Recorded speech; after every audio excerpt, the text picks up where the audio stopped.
Em nenhum tempo os hobbits de qualquer estirpe foram belicosos e jamais tinham combatido entre si. Nos dias de outrora tinham, é claro, sido muitas vezes obrigados a lutar para se manterem em um mundo cruel. Mas na época de Bilbo, isso era história muito antiga. A última batalha, antes da abertura desta história, e na verdade a única que já fora combatida dentro das fronteiras do Condado, estava além das lembranças dos vivos. A Batalha dos Verdes Campos, 1147 do Registro do Condado, em que Bandobrastuk desbaratou uma invasão de orcs. O próprio clima havia se tornado mais ameno, e os lobos que outrora vinham vorazes do norte, nos rigorosos invernos brancos, eram agora apenas uma história de avós. Assim, apesar de ainda haver um estoque de armas no condado, elas eram usadas mormente como troféus, suspensas acima das lareiras ou das paredes, ou reunidas no Museu de Grancava. Ele era chamado de Casa Mathon, pois qualquer coisa para a qual os hobbits não tinham uso imediato, mas relutavam em jogar fora, eles chamavam de Mathon.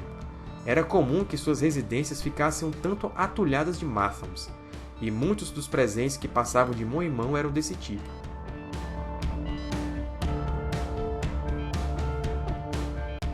Não obstante, o ócio e a paz ainda haviam mantido esse povo curiosamente firme. Se chegasse a tanto, eram difíceis de desanimar ou de matar, e talvez fossem tão incansavelmente apegados às coisas boas porque podiam, em caso de necessidade, passar sem elas e sobreviver a maus tratos por pesar, inimigo ou clima de um modo que admirava os que não os conheciam bem e não olhavam para além de suas barrigas e de seus rostos bem alimentados. Apesar de dificilmente se desentenderem e não matarem nenhum ser vivo por esporte, eram valentes quando acuados, e se necessário ainda sabiam manejar armas. Atiravam bem com o arco, pois tinham visão aguçada e eram certeiros. Não somente com arco e flecha. Se um hobbit se abaixasse para pegar uma pedra, era bom esconder-se logo, pois todos os animais invasores sabiam muito bem. Todos os hobbits haviam originalmente vivido em tocas no solo, ou assim acreditavam, e em tais habitações ainda se sentiam mais em casa. Mas no decorrer do tempo tinham sido obrigados a adotar outras formas de abrigo.